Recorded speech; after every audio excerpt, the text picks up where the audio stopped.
Hello, I want to welcome everyone to the Base God Live, also known as the Bass God Live. Warning, this program reflects the views of the individuals participating in the discussion and are for entertainment purposes only. They do not reflect the views of Bad Bob Productions, its affiliates, or partners, and should not be considered official endorsements or legal advice of any kind.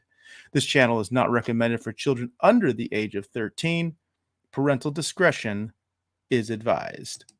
So I want to welcome everyone to the Base God Live, also known as the Bass God Live.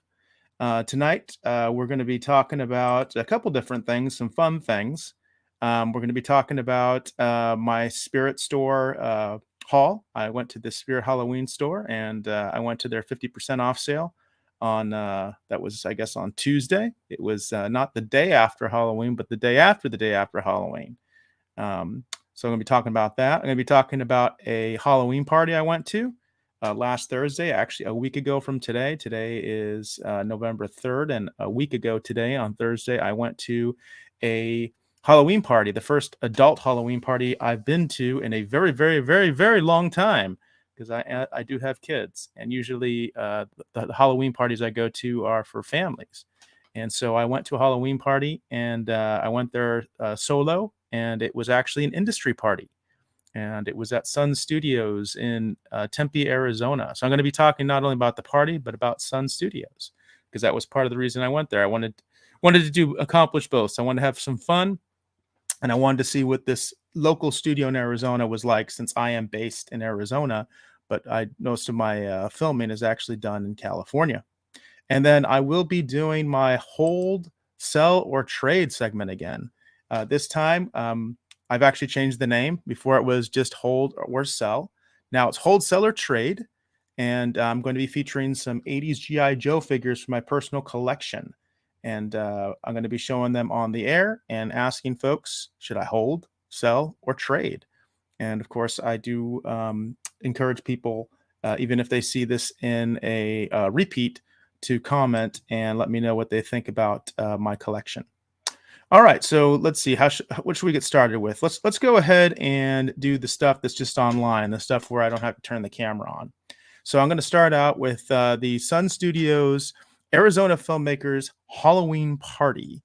So let me get my Instagram up. By the way, my Instagram is BaseGod14. I haven't had my Instagram very long, but this was the way that everybody seemed to want to network when I was at this event.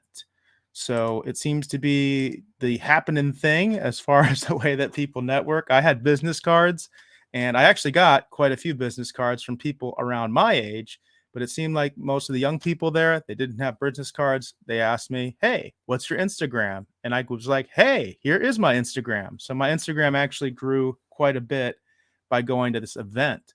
So this first picture you see here, I can't remember this gentleman's name. Obviously, he has a TV on his head. But the interesting thing is, if you look down, like to your left, you can see he's actually holding a camera, and he is holding a professional camera, and he was filming with that TV head on. And how this gentleman did not win the costume contest, I do not know. I did meet the gentleman who won the costume contest. I'm not taking anything away from him, but how this gentleman did not win the costume contest when he had a TV on his head and was actually filming at the event, I do not know. I'm pretty sure I did get his Instagram. I don't think he had a card on it, if I remember right, but I remember giving him a card, and I remember he did take the TV head off later. But I just thought this was so impressive. This gentleman who is a cinematographer, as I recall, and he was actively filming with that TV head on. And I thought that was just great. And he was one of the first people I met there. So it was like, wow, this is cool. And I told him, you should be a shoe-in for the costume contest, but he didn't win. He didn't win. Somebody else did. The guy who won was dressed like Forrest Gump. I did meet him too, and he was a cool guy. I'm not trying to knock anything against him, but I felt like this guy should have won. He really impressed me, especially that he was again filming with that thing on. Whoops, that was not the right picture. Sorry about that. That was from a different event. Now, this is from the Halloween party at Sun Studios. They had this setup where they had they were doing blackjack in this room. And I don't know what this room is normally used for. It's pretty small. It could be like I think it's actually probably a lounge, is what I'm thinking, some sort of a lounge. But they had this set up in here. This is obviously a table for playing cards. They were playing blackjack, and if you won, you got studio time. So they were playing for studio time. I don't remember if there was a buy-in or anything like that, how they were dealing with that. But instead of actual money, you got studio time, which was really cool. I kind of wish I had done this because I do enjoy blackjack, but I never made it back over to this room. So I pretty much spent most of my time at the bar because it was open bar. And over here, you can see what the actual recording studio was like. I did get some footage. This gentleman was actually actively playing at the event. He was playing music. I wish I could play it for you here, but I will probably get a copyright strike or a community guideline strike if I show you the music. But yeah, it was pretty neat, and it's a very professional setup. The reason I call myself bass god is because I was a bass player and I was in professional studios, and this one impressed me. You can see the grand piano there. You can see the main room, and there's also a drum room, and they're three separate rooms. And I love the setup because the control room is right in the middle of these three separate rooms. So you could have your vocals in this area where the violinist is playing right now. And then you have another area for that grand piano, and then you have that another area for the drums. And you could, of course, have your entire band, in this room. You can see that he has a bass set up there, an upright bass is set up, along with some wind instruments. So it looks like they have some really good facilities at Sun Studios as far as for audio recording. And this is probably some of the best footage I got of the actual studio. In fact, I wish I had gotten more. But I am going to go ahead and we'll probably visit the website so you can see a little bit more about Sun Studios itself. But this is really cool. And again, I wish I could play the music for you, but I would probably get a strike. But he was doing a great job. And it was really nice that they had this. And you could go in and look at this, and there was someone actually playing. So it was really, really nice setup in that regard. And that's another picture of the gentleman that was playing. And this is the bar. This is where I hung out most of the time. So it was open bar. So you can see that people were dressed up. People did definitely get in the spirit, and it was pretty cool. It was pretty cool. Yeah, and apparently the only person I had was a spam. I just had to get rid of some spam. Anyway, yeah. So this is the bar setup. It was one of the things I kind of didn't like. I will say this. I don't know what else they could have done. Because this was the natural place to put the bar. I think. I mean, it even looks like a bar, really, and it was a natural place to put it, but it was upstairs. And the recording studio I showed you earlier was kind of like right behind this, so it was good for access to the recording studio. But the main action, if you will, outside of the bar, the dance floor, and also the screening room, because they had a film contest going on, they were downstairs. So that was the only thing that I'm going to criticize about the party, is that I don't know how they would have been able to deal with that. But that's the only thing I'm going to criticize, because it was open bar. So I pretty much hung up here most of the time. And every once in a while, I ended up going downstairs to check out what's going on. And I guess there's no PA system in this facility. So it wasn't like they could make an announcement and say, hey, the film contest is starting. Everybody go downstairs for the film contest. Hey, they're starting the costume contest. Like people would have to kind of come up there and start yelling, and they'd have to yell over the crowd, and everybody's talking. And so it made it a little bit confusing in that regard. But I did like the setup. And again, it was open bar. It was $50 for the tickets. And, natural question would be, was it worth $50? I think it was, just because of the networking and everything. But if you were a student, and I met a number of students from both Scottsdale Community College and ASU. Both of those schools are fairly close. ASU is actually very close to Sun Studios. And I did meet some students from both of those film schools. And I know the ASU students got in for free. I don't know about the SCC students, but I know the ASU students were actually allowed to come for free. So that was kind of neat. So there was actually quite a few film students there. I met quite a few young people, which I thought was really kind of cool. I I did at times feel a little bit like the old man, and I even said that to people. But there were a lot of other people that were my age. I met a casting director. I met a talent manager. I met a couple other people that were, around my age, or maybe just a little bit younger, or maybe a little bit older. But the people who organized it also, obviously they were real busy, but they seemed like really nice guys. I got to meet sort of the main guy. I can't remember his name. I met his wife because I was actually the first person that got there. I don't have that pretense if I need to be, fashionably late or something like that. So I got a chance to talk to him. I met one of the sales assistants for the Sun Studios, and she gave me a tour of the whole facility. So I'm actually going to give you a little bit of a tour. I wish I had taken more pictures myself, but at the time I was just kind of like, absorbing everything, and I didn't take a lot of pictures. So they have two sound stages. So you can see there's this sound stage one. By the way, they're right next to door to each other. They're very close to each other. This says that the dimensions are 2,500 square feet, with a control room well over 2,700 square feet. So it has a control room as well. And it's acoustically treated with baffled climate control. So that's interesting. It has two 200 amp three-phase power stations. That power is always a concern when you are recording anywhere. It says lighting and grip packages are available, and there is a standard stage gear package. Let's see what that is, by the way. So you got a basic equipment package. Looks like you get a lot of like rollers and stands, things like that. C stands. You get one C stand, no, six. No, you get one of the spring-loaded C stands, and you get 8 of the sliding leg C stands, and then you also get the Gary Coleman sliding leg C stands. I'm not up on all my C stand jargon. I just know C stands are really, really important, especially if you're doing lighting. If you're doing anything with lighting or anything like that, or and obviously related to the camera work, you can never have enough C stands. So that's pretty cool. They do have that available. And the other sound stage is a green screen area, and I did go in there. It was basically right next door. Actually, now that I think about it, I think the other, you know what? I'm not clear which room was which set up, because I remember there was a green screen set up. So, and that one was empty.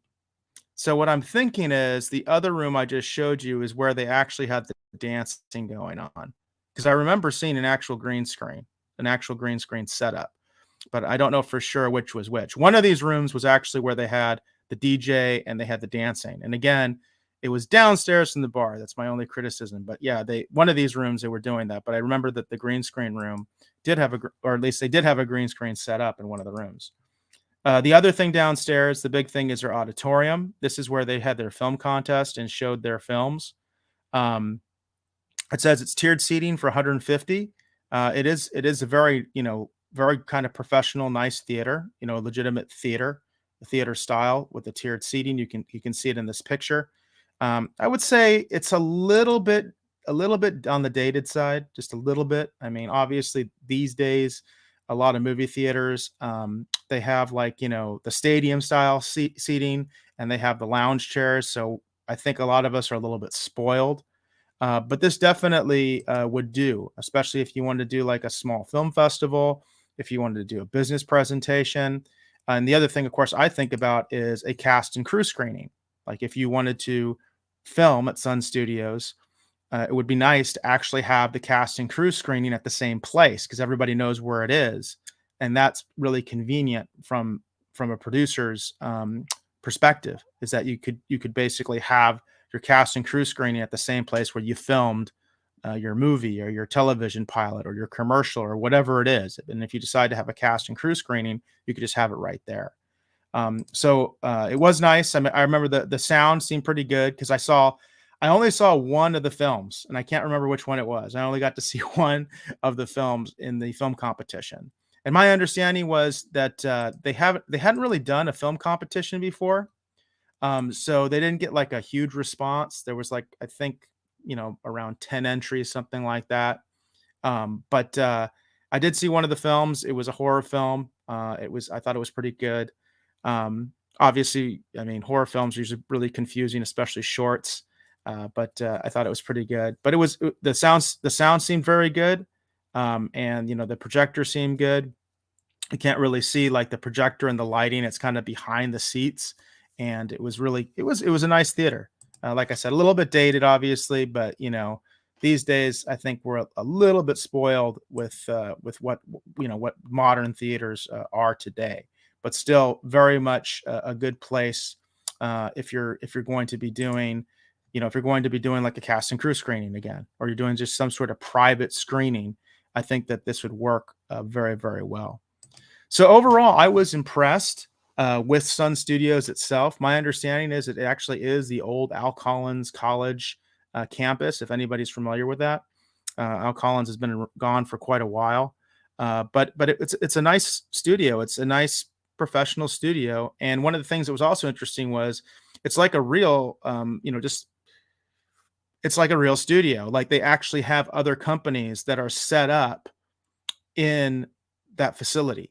Like I met some guys that were doing, they had their own little podcast studio, and also they were rappers. They were rappers and they were doing podcasts, and they had their own area that they had rented, and they had their own setup, and it was theirs. So, and if you know anything about Hollywood, like the larger studios, they rent out space to production companies all over the place. So apparently there is some availability. I don't know if they're currently full, if they have any space. I don't think they really advertise on their website. I'm kind of thinking maybe they do it on a case by case basis, but I did actually meet those guys. I talked to a couple of those guys that were in that specific area. It was upstairs, and they had their own office area, and they had their own little studio that they had put together for podcasting, and because they were rappers. So Sun Studios was interesting. Give it kind of a thumbs up in terms of, I don't know the prices, so I don't know exactly if it's worth it in that sense, but I was impressed by the facilities. The next step for me would be to actually see about what the price is, if I'm going to put together a budget, do a project over there. But the party itself was really good. I think it was actually worth the money. It is steep. $50 is definitely steep. But I hadn't gone to something like this in a very, very long time. I've got kids. I don't get the chance to really do, adult stuff a lot of times. Now that my kids are getting older, I do have that opportunity. And so I enjoyed it. Again, the open bar, you got me at open bar, it's like Tobey Maguire, you got me at open bar. It was a lot of fun. I really, really enjoyed the event. And it was a fairly long event. I think it was like 3 or 4 hours or something like that, like 6 to 11, I want to say. So it was nice in that regards too. Like it wasn't like sometimes an event like that, particularly one with an open bar, they kind of throw you out real quick, because that's the idea, is like they don't want you there too long. But really, really good event and interesting venue. And I am hoping that I'm going to be able to actually film there. Now, speaking of filming, so anybody who is into independent film, okay, I think they know this trick. All right. Also, the people that are into cosplay, I think they know this trick. A day or two after the Spirit's Halloween stores start to, just realized I got Spirit spelled wrong, so I'm going to take that down. I don't want to make myself look like a complete idiot. But for anybody that is certainly anybody that's into cosplay, anybody that's into filmmaking, I'm sure they know this trick that after Halloween, these Spirit stores, these Spirit Halloween stores, which are usually only open, the month of Halloween or maybe a month before, because they pop up in these empty storefronts all over town. People, if you don't know this, the day after Halloween, the Spirit stores are 25% off. And then the day after Halloween, so the day after that, it's 50% off. And I've been going to Spirit Halloween store, I think, for the last 2 or 3 years, using this sort of life hack, if you will. And as an independent film producer, I'm always looking for stuff to add to my personal prop department so that I have props available for different, different film projects. In fact, one of the consequences of this party that I went to is that I'm hoping to reach out to some of these local filmmakers and do some short films with them, and I'm going to be able to hopefully supplement, help them out with these props that I have that might be appropriate for their film project. So as you might imagine, a lot of these props or whatever are stuff that would be more appropriate for horror. But I found some really interesting sort of generic things, like this thing right off the bat. It's a security wand, and I thought that was really kind of interesting because I in my mind I can think of all sorts of applications for it. Now, for anybody wondering, it's $7.99. Actually, I'm going to go ahead and turn my light on that I was going to use for my GI Joe segment, but we'll turn the light on. See if we can get the glare out of there. But yeah, so this is half off, right? So it's half off of $8. This was $4. It's actually pretty hefty. You could actually whack somebody with this thing. But I thought, this is something that I definitely feel like I could use in a film project. If you have somebody just doing security, or it's supposed to be at the airport or whatever, that kind of thing. I felt like this is a pretty useful prop to have somebody be able to, act like they're wanding someone. I'm trying to save like the best for last, but I actually got the bigger props are obviously the kind of better ones. This was interesting, I thought. So I'm trying to look at the price because I'm sure people are really curious about what the price was. This was marked $12.99, so $13. So $6.50. Most of the items I got were like $5 or less, really. And it's hard to see, I'm trying to get the glare just right. But basically, they call it a plague doctor lantern, and it's still in the box. You can actually see here on the box, but it's just an old style lantern. And especially in a wide shot, I think this would be great, especially in a period piece, or even if you just have somebody's at an old place, right? This provides kind of some interesting ambiance, right? And you can see that the light actually works, which is kind of cool.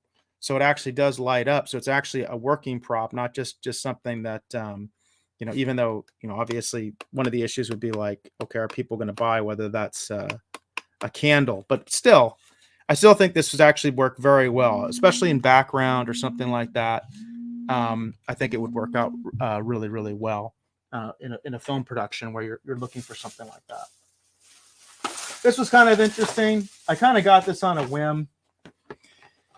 These are size. I actually got this in the children's area, so they are quite small. It's hard to, I guess maybe I should have taken them out of the package so you can kind of see. But I thought, you know what? They're solid enough and they look good enough, especially like in a wide angle. I think people would buy that these are real size because they have some chrome. That they are plastic, but they have some chrome finish to them. And I think you kind of would buy that these are real size, especially if you have like a more of a wide angle kind of shot. And I don't own any real size right now. And these were only, marked $6.99, $7. So $3.50 for these. So I got these size. I just figured it's always good to have some weapons, right? For different scenes, especially if you want, depending on what your particular project calls for. I think that's pretty cool. I got some fake money. Now you can probably tell. Actually, can you tell? So if I pull it back far enough, right, I think this looks like real money. As you come in closer, you kind of realize it's oversized. It's not the right size. But I figured again, like a wide shot. I've had to buy fake money for a project before, and it was actually pretty expensive. Fake money is actually really expensive because I've actually had to do it for a project one time. And I was surprised how expensive it was for how little money you actually got.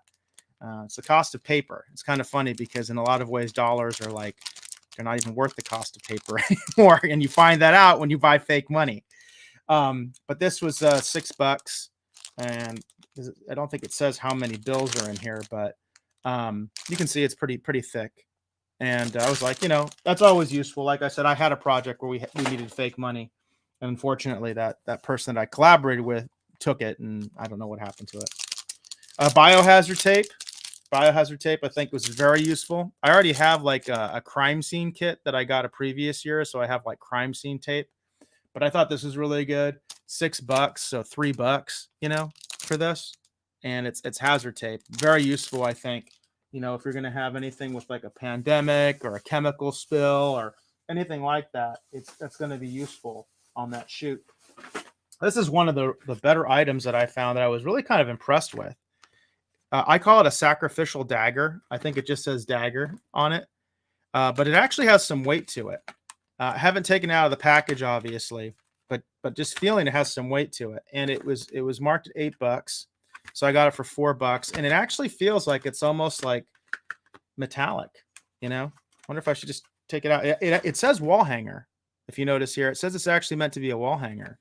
And I felt like this would be really good for like a sacrificial knife in a horror movie or something like that, or even a fantasy movie, right?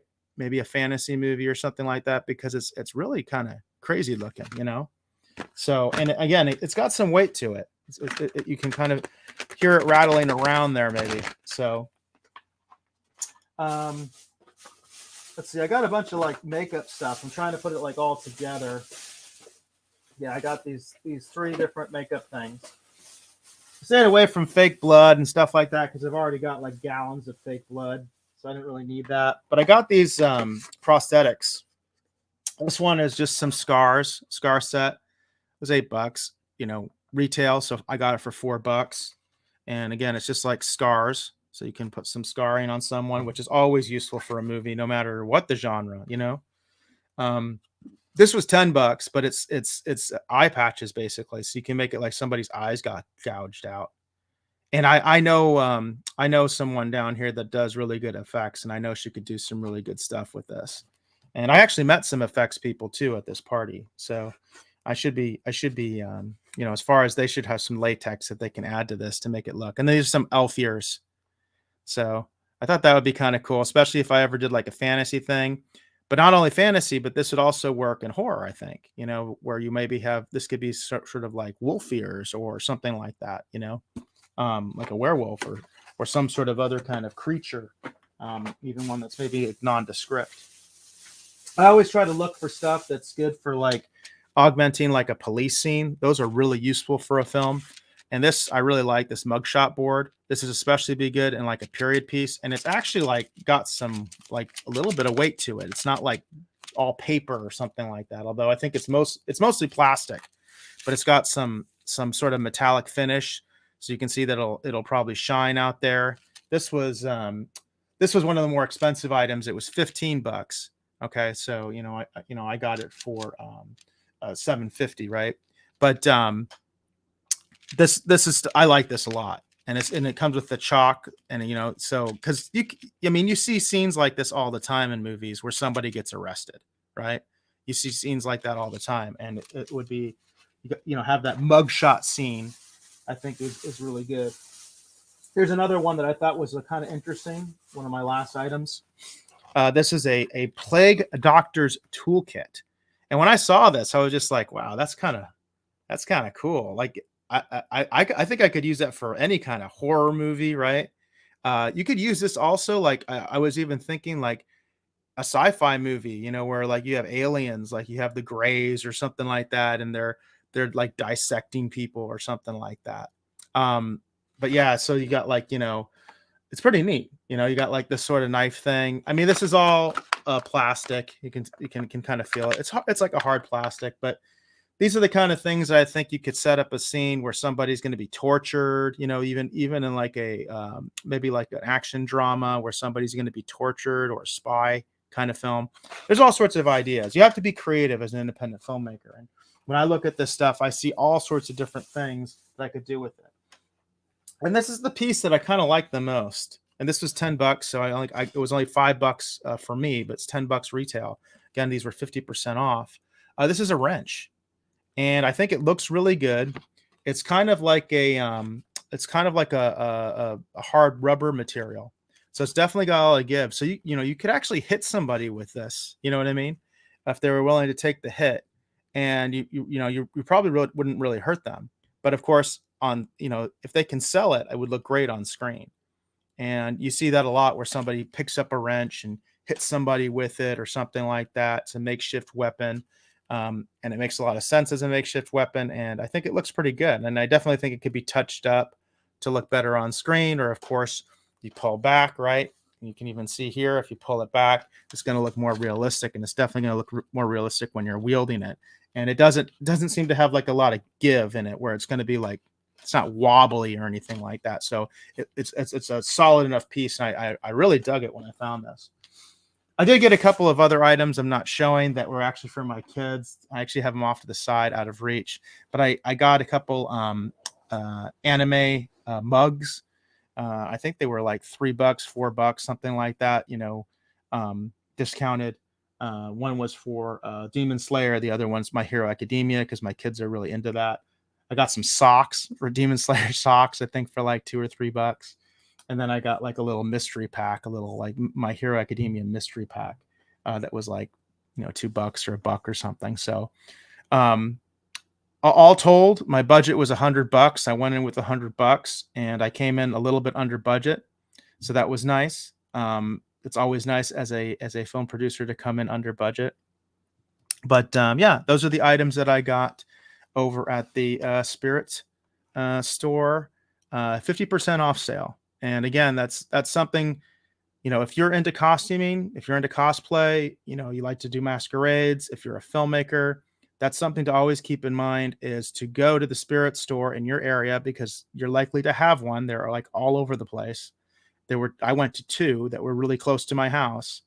And you can get some cheap props, obviously there's a lot of makeup. If you're into makeup, there's a lot of makeup. You can get the makeup, again, 50% off. A lot of wigs. I really wanted to get some wigs, and I couldn't think in my head, well, which wig should I get? What color do I need? But I kind of wish I had gotten some of the wigs, because I think most of the wigs are priced at like around $20, so they're $10, when you buy them like that. So you could get like 2 wigs for the cost of 1. And wigs are always really useful on film sets, because if your actor doesn't have the length of hair that you want, you throw a wig on them, right? Doesn't have the color you want, you can throw a wig on them, and as long as it's a decent quality wig. Or you talk about like background actors, you don't need the high quality wig necessarily, because again, they're in the background. The camera's not focusing on them. Those are things to think about. So I was really pleased with what I found over there at the Spirit store on their 50% off sale. All right, so moving right along, I'm going to get over to my hold, sell, or trade segment. So I've actually got a new graphic for it. I was calling this hold or sell, and then I had a suggestion from a comment from my last show where someone said, hey, what about trade? So there we go. It's hold, sell, or trade on the Base God Live. And this is episode 2. I did episode 1 last week, and it was a wide variety of things. As you can see in this picture, what I've actually got is some of the items that I'm going to be showing you tonight. Those are the GI Joes in the plastic bags. But the picture to the left, that's from my table at the Arizona Toy Con. At the Arizona Toy Con, I was selling my vintage AT-AT. Well, you can't say vintage, right? Because there's vintage collection. My original AT-AT. How about that? Original AT-AT, Kenner AT-AT. I had my Transformers, the city Transformers like Metroplex and Trypticon. And then I had my Hydrofoil, my Cobra Hydrofoil. And then there were some figures there, like I had Zartan, Zorana, Zartan's brother, Hawk, and then the Iron Grenadiers. And you can't see it in this picture, but I also had my Steel Brigade figure. I sold all of those things, by the way. I also there's a little tank there. You can see it's a little Shogun Warrior tank. And I sold that as well. That was actually from my brother's collection. But on hold, sell, or trade, the idea here is pretty straightforward. I was inspired a little bit by a YouTuber known as Reserved Investments. And he talks about antiques, collectibles, and comparing them to other investments like stocks, like mutual funds, like real estate, all that kind of stuff. And I like that he does that. And I thought maybe I could do something with that. I've been dabbling in the stock market for quite a while. I have a portfolio of mutual funds myself. And anytime you look at a stock, there will be a recommendation from various organizations say, hold, sell, or buy, right? Well, I'm not here to buy. All right. So I thought I will hold, sell, or trade. And I would like to get your recommendations and also your ideas about prices and things like that. So if you don't catch the live show, please comment, in the rebroadcast, in the rerun, if whatever you want to call it. And let me know what you think. Should I hold, sell, or trade these items that are from my personal collection? And let's be honest, with the economy the way that it is, a lot of us are selling right now. And a lot of us are also looking, is this the right time to sell? Right. And it's the collectors out there that know that, the people that have been doing this for a while. In all honesty, I've been out of the game for quite a bit. This is stuff from like my childhood.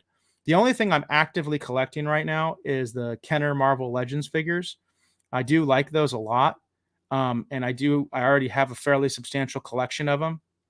I kind of stopped again because the economy and because of everything that's going on. I'm trying to save money. But I at this point I am looking to liquidate. But I don't want to liquidate stuff that maybe I should be holding on to. And hence the hold, sell, or trade. All right. So I'm going to start out with some Cobra figures. All right. So incidentally, all of these figures I considered taking with me to the Arizona Toy Con. And I decided not to because right now I feel like a bit of an emotional attachment to them. But with the exception of maybe one figure here, I would sell them for the right price, So one of my first figures here, it's the Bat figure. Let me get the light back on. This is the Bat figure, the Cobra, army builder. Now, the first thing you might notice is that his control panel on his chest appears to be missing. It is not missing, actually. It just fell off. And I have thought about the possibility of like restoring this figure. How well you can see that. You can see it right there. So the panel is there. It just fell off of his chest. He is also missing one of his attachments, which I believe is the flamethrower. It's hard to see, but and I don't want to take these things out of I'm trying to handle them very lightly. When I was at the Arizona Toy Show, I kept telling people there's basically two kinds of 80s G.I. Joe figures. Those where the rubber band has broken and those where the rubber band will break. And it's funny, when I found these figures, which had been, basically sitting in a box, so many of them randomly were broken. In fact, I've got a broken figure to show you here. And one of my main concerns is, as I'm doing this, is that I will break one of these figures right in front of you because they are so brittle with the rubber band. So I've got the Bat. Like I said, he is missing, I believe, the flamethrower attachment, but he has all of his other attachments, and he does actually have the control panel, the chest piece with the control panel. It's just that it fell off. So that's my first item that I got for hold, sell, or trade. And again, I appreciate comments about what you think the value of it is. And if you think this is the time to start liquidating 80s G.I. Joe, or specifically these specific figures, are they overvalued right now? Because that's when you want to sell. You want to sell when the item is, in your mind, reaching its peak value. You don't want to buy something like that when it's at its peak value. You want to buy, items when they're depressed, right? And conversely, if you're going to sell, you don't want to sell when the market is down. This is Big Boa. By the way, it's going to be interesting to see if I remember everybody's names. It's been a while since I've read the comics or watched the TV show. But this is Big Boa. Trying to get the light just right so you can see it a little bit better. He is complete as far as I remember. He's got the boxing gloves, and he has his little, his little, the stand is there. Almost looks like a little shield or something like that. And you can see the punching bag is there. I've always really liked this figure. I do know a little bit about the history of this figure. In fact, I have the comic book. I believe it's G.I. Joe Classifieds, where they have the profiles of all these different characters. And Big Boa, of course, was meant to fight Rocky Balboa. For people that don't know, there was an agreement where Sylvester Stallone was going to license the Rocky Balboa character to G.I. Joe, much like Sergeant Slaughter licensed his character. In fact, I have another example of that, of a real person that licensed their character to G.I. Joe. And Stallone apparently was going to do that. Now, if you're familiar with the G.I. Joe Classifieds um, comic book, they do not use the likeness of Sylvester Stallone. I've seen mock-ups for the card that Rocky Balboa was supposed to come in. And I'll tell you this, there's a kind of an urban legend out there that the Rocky Balboa figure does exist, that it was out there, and that they were recalled and destroyed. And I think a lot of people, they saw this figure and they assumed it was Rocky Balboa. But I had a friend at that time that absolutely insisted he saw the Rocky Balboa figure at a toy store. And I've always wondered, because I've never heard anybody really get into that, about whether there's a possibility that was true, that they actually did release some of these figures. Because apparently what happened was Stallone decided, he was going to do the Rambo cartoon, and they made their own figures for the Rambo cartoon. And that's my understanding of why the Rocky Balboa character never came out in G.I. Joe. But this is basically supposed to be the guy that he fought, and he's supposed to be a trainer for Cobra. I always thought he was really cool, and I always thought it was nice that they came out with this figure, even though things didn't quite work out. This is my Destro. See if you can get the angle there. You can see that he has his backpack. I have his gun in his backpack. That's one thing I always remember. I remember other kids doing the same thing to not lose his gun. They'd put his little gun in his backpack. He does have his gun, but it's in the backpack. It's not out for display. He's really loose. This is one that I feel like could easily just break right now before your eyes. So I have to be kind of really careful with him. He's super, super loose. I believe that there's different issues, reissues of him.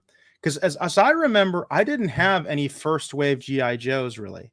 The only first wave G.I. Joe I remember having was I had the Cobra tank. Because I remember that being an issue for me trying to find the older G.I. Joe figures because I didn't have any. So I feel like this was a reissue where they they issued him later with another card back. I don't know if he's wave 1 or 2 or whatever. I kind of wonder how you can determine that, if people know how to determine that. But I get really iffy about handling him right now because he's not in the greatest of shape. And then I've got one of my favorite figures, which is the Cobra Frogman, which I think he actually has a different name. But I love this figure. I've always loved this figure. I wish I had more of them because they're a great army builder. And he is complete. You can kind of see he does have his flippers. You can see that he does have his flippers, and he does have his I call it his jetpack, even though it's probably supposed to be like his breathing apparatus. When I used to play with these, I remember my friend and we would actually take these off and put them on other characters and use them as a jetpack. Because they're supposed to be, I think, kind of like little thrusters. But he also does have his breathing apparatus. I think that gets lost all the time. So he's very complete. I think this is a very desirable figure in my mind because it's just a cool looking figure. And trying to get some of that glare away. Let me try a different setting on my my lighting here. See if that helps out a little bit. Let's try that one. So, yeah, I know there's a lot of glare. So if I kind of put them away from the light is over here, but I want people to be able to see this. And I think he's in pretty darn good condition. So again, hold, sell, or trade. Now transitioning seems like the perfect transition is Storm Shadow, because for some people, Storm Shadow is a good guy and some he's a bad guy. Now he is not this Storm Shadow is obviously the original. This is, and the one that I probably have the most affinity for is the original. He is complete as far as you can see the he's got the full torso, the legs, and the waist area. His accessories are not complete. He does have his nunchucks. It's hard to see, but you can kind of see, like, I stuck his nunchucks in the case, like I think most kids did. The bow is still there, but it's broken. But it's complete, but it's broken. Like the bow, I think, always broke. But he's missing his swords. His swords are apparently lost, which really sucks because you would think the thing that would be lost actually is the nunchucks or the bow, right? That's what I would think, because they can come off real easy.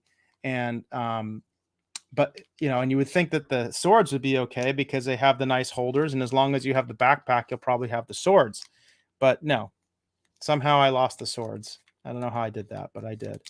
So, but this is definitely one that I have some emotional attachment to. It's probably pretty popular, I would imagine. And one of the things I'm actually thinking about doing with some of these broken ones is restoring them, because these are some of the figures that I might hold onto. This is the newer Cobra Commander, I call him. I remember the story arc in the comic books was so cool with this character. And huge spoiler alert, but heck, I'll even put the warning up. I've got the warning. Huge spoiler alert, but they killed him.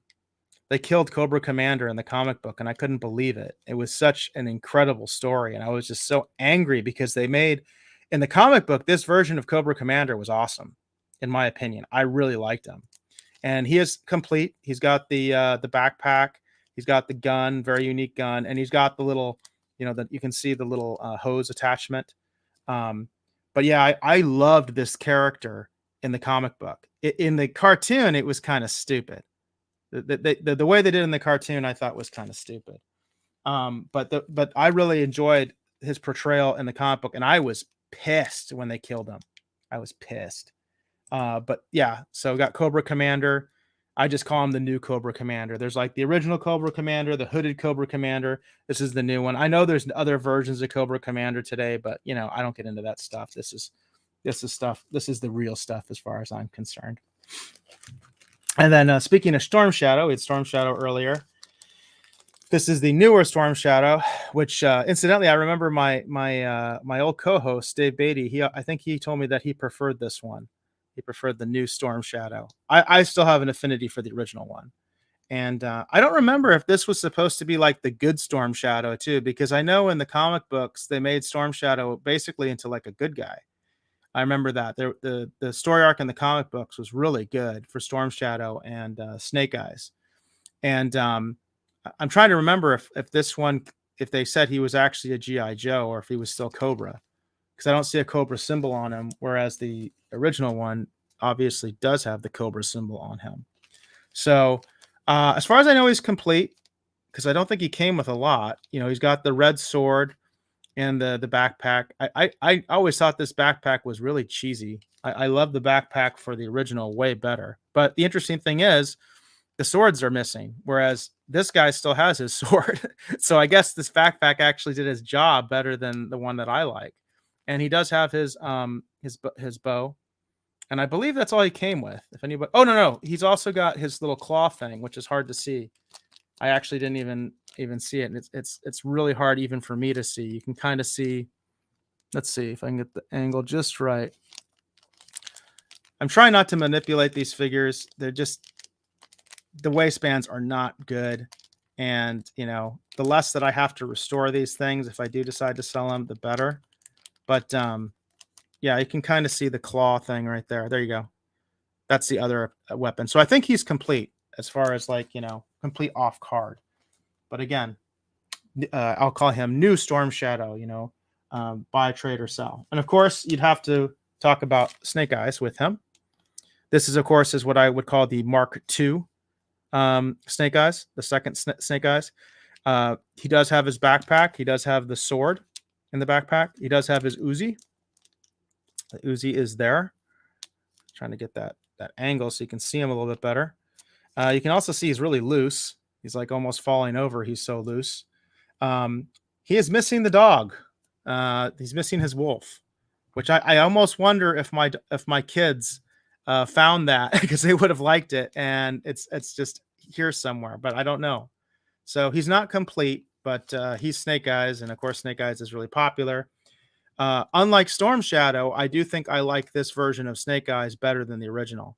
I never had the original. I do like him, but I feel like this version's better. And ironically, I think the dog, the wolf really makes it, because I remember that scene in the first G.I. Joe cartoon where he finds the wolf, right? Where the wolf helps him, where Snake Eyes has been like irradiated or whatever. Really great scene. And I always thought it was cool that they incorporated the wolf as a character later. And of course, Snake Eyes kind of transcends both the comics and the cartoon, and the fact that, he's pretty awesome in both. He's just one of those characters, so mysterious. I love the fact you never see his face. I love the fact that he doesn't talk. It just shows how writing can make a character compelling, where you don't have to even worry about performance, right? Because he's such a great character and he never talks. You never see his face. And then, of course, what do they do with the Snake Eyes movie? He talks and they show his face. That's just, can't believe they do something so stupid. I also have Jinx. She kind of feels like she's almost part of the set with, Storm Shadow and Snake Eyes. Like, I think if I was to sell the newer Storm Shadow, maybe I would sell them with Jinx and possibly the Snake Eyes. I don't know. It's tough. Some of the stuff is emotional. I believe she's complete. She actually has her 2 swords. Interestingly enough, one of them is actually was still in the backpack, but the other one I found loose somewhere else. And she does have her little I don't even know what you call it, her little spear weapon. I don't. That's not like a real martial art weapon that I'm familiar with. I did take martial arts, but her sort of 2-handed spear weapon. And so as far as I know, she's complete. She's got everything. And I don't know what people think about Jinx. Jinx was kind of an interesting character to me. She's interesting, at least in the movie. I think she kind of stupid, but in the comic book, she's kind of an interesting character. I was talking about, characters that were based on real people. Well, I've got one, the refrigerator, which I believe this was a mail-in. I believe this was not, I think there was a carded version, but I believe my version is the mail-in. I actually used to have Sergeant Slaughter, the version that came with his tank. And I believe I sold that a long time ago, but I still have Refrigerator Perry, and he has his really crazy, weird weapon. I remember always thinking how weird this was. And if you don't know what that is, it's just a football, like on a chain. And he's supposed to like hit people with this football, right? But I remember when this came out, and as far as I remember, this is the mail away version. I could be wrong. I might have bought this in the store, because I think there was a store version as well that you could get on card. So I'm not sure. That would be something I'd be interested too, is to know, how do you determine whether it's mail order or if it was on the card? And then, is there a difference in price? Is there a difference in what people are looking for these days? Would they rather have the mail order, or would they rather have the one that came on the card? Those are things that I would be interested in knowing. So, yep. And he's complete as far as I remember. He didn't come with any other accessories, but I got Refrigerator Perry G.I. Joe. Kind of makes me wish I still have my Sergeant Slaughter, so, but I don't. And then this is the one that's really kind of an emotional attachment to me, and he's not in great shape. This is Shipwreck. And it's funny. I want to point out something. If anybody has been in the Navy, which I was in the Navy Reserve, okay, what rank is he? Right? And yeah, I know what rank he is, okay? Clearly, he's got 2 stripes there, all right? He is a petty officer 2nd class. Well, guess who else was a petty officer 2nd class in the Navy? That would be me. The funny thing is, his file card, if you look at his file card, it says he's a chief. He's actually a chief petty officer, not a petty officer 2nd class. But clearly his rank says that. So I don't think I would ever give this up, just because, hey, that's what I was in the Navy. He's wearing his dungarees, which I wore dungarees. Now, when I was in the Navy Reserve, we couldn't wear the sailor cap, also known as the Dixie cup. We couldn't wear that with this uniform. That was more of a World War II thing. We wore these like baseball caps with that uniform, with the dungarees. But I'm kind of sad they don't have the dungaree uniform. That's another thing, is they got rid of it in the Navy. And this has such an association with World War II. And in World War II, they did wear the sailor hats, the Dixie cups, with this uniform. The only accessory he has is the grappling hook. You can kind of see it there. He does have the grappling hook. It's wrapped around his arm. That's why I probably didn't get lost. He doesn't have his gun, which his gun was so unique. And of course, he doesn't have his parrot. And then, as is the case with most of these, I don't think you'd be able to see it, but let's see if you can kind of see the waist area. I don't think I can get the angle. I can see it, here. The hook is broken off, because he had a hook where you could put his grappling hook onto and wrap it around and hopefully not get it lost. and his is broken. I remember when it broke. I kept the piece, but apparently that over years and time has disappeared, because I actually had the intention of taking that little plastic piece, where the hook goes around, and gluing it back on or something like that. I actually had the intention of doing that. Hey, Jamil Phillips says, that's so cool. I appreciate that, Jamil. Are you a 80s GI Joe collector? Do you have any insight? Again, this segment, I call it hold, sell, or trade, and I'm looking for recommendations, what people think is going on with the toy market right now, if they think that it's a good time to sell these items or not. So that's pretty much it for my GI Joe figures that I wanted to show tonight. I'm not sure exactly which figures I'm going to do next week. I'm going to keep doing this. I've got a lot of stuff here in my house. I've got a lot more stuff over at my mom's house, actually. In fact, a lot of this stuff, that's where it came from. A lot of stuff that I took to the Arizona Toy Con was stuff I found over at my mom's. So I'm starting to catalog my collection, and I want to continue doing that. And I want to continue this segment, which again is titled Hold, Sell, or Trade. Very much like the stock market, we will determine in this show which items should be held on to because they might go up in value, and which items need to be sold because they are at their peak. And then, of course, being a collector myself, I am open to trades. I am definitely open to trades. And I do have a tax license now in Arizona, so I can actually buy and sell toys now. I had to get a sales tax license in order to sell at the Arizona Toy Con at the Mesa Convention Center in Mesa, Arizona. So I am able to now basically buy and sell toys, or whatever I want, actually, but toys specifically.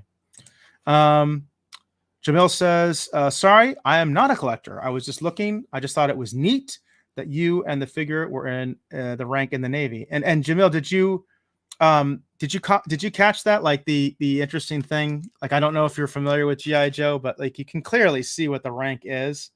It's hard, I realize, on the screen and everything like that. I'm trying to get the lighting just as perfect as I can, but clearly he only has 2 stripes, and clearly that is not, well, a chief petty officer doesn't even wear this uniform, right, Jamil? We know that, right?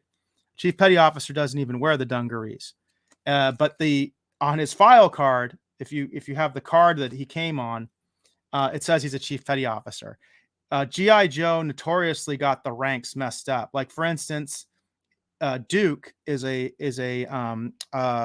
think a master sergeant, and Flint is a chief warrant officer, and Duke is in charge of Flint. And that I always was like, I remember my dad was telling me about this, because my dad was in the Air Force, and as a kid, he was like, what the heck is this? You know what I mean? So they seem to get the ranks wrong. But for me, obviously, from the perspective of like displaying this or something like that, it's like, I wore dungarees, you know what I mean? So, and I was a petty officer 2nd class. It's like, I can't give this up. And you say that you were the same rank. So that's awesome. That's very awesome. Again, I served in the reserves. I was actually a master at arms. So, but I think actually Shipwreck, if I remember his file card, he's supposed to be a gunner's mate. Yeah, that's right. He's a gunner's mate is what he is.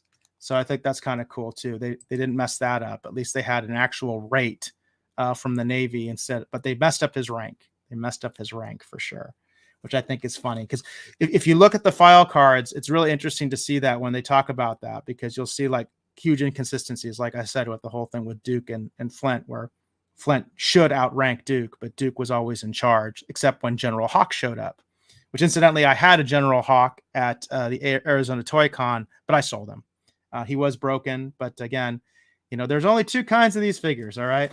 And I'll show you. There's the kind that will break and the kind that are broken, and they're eventually all going to have to be restored. And I kind of want to put this out there. I think it's interesting to point out, this is the problem with over articulation. One of the reasons I like the Kenner Marvel Legends line is because they're they're almost exactly done like the old Kenner Star Wars figures. where they only have like 5 points of articulation. And to me, those figures hold up a lot better. In fact, here at my house, I recently found my brother's original Star Wars figures, and he has a lot of the first wave Star Wars figures, and they're still in great shape. Put them in these little bags, and they're in great shape. These things, you got to be constantly worried that the eventually that rubber band's going to break, and then they're now in this condition. You know what I mean? It's going to happen. So I am going to try to get into restoration. I have seen some videos where people restore these 80s GI Joe figures, and as I understand it, it's not that difficult to do it. You just got to make sure you get the rubber bands, the correct rubber bands. And Jamil says, you have cool stuff. I hope you sell all your stuff. I have to cook. Have a great night. Jamil, thank you for your comments. And yeah, I don't plan to sell all of it, but I'm going to sell a lot of it. And again, the economy is what it is. And that's a great segue because I have to go eat. And we're up on the hour mark, and I like to keep my show around an hour. So Jamil, thanks for your comments. And you have something great and tasty to eat. And I'll be cooking my chicken breasts in just a few short moments. So again, I do want to thank anybody that tuned in. If you were lurking or whatever, again, this is the Base God Live, also known as the Bas God Live.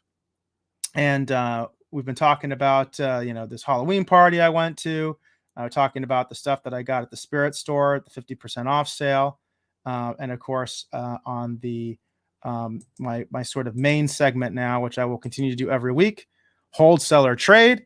And we were talking about some vintage GI Joe figures. Next week, I'm not exactly sure what I'm going to be talking about, but I will dig through here, and I'm sure I will find something interesting for you folks to talk about next week. And again, if you're watching the replay, please comment, hold, sell, trade, your recommendations for prices. How much did you pay for these items if you like them, if you were interested in them? And with that, I guess we're going to be out of here.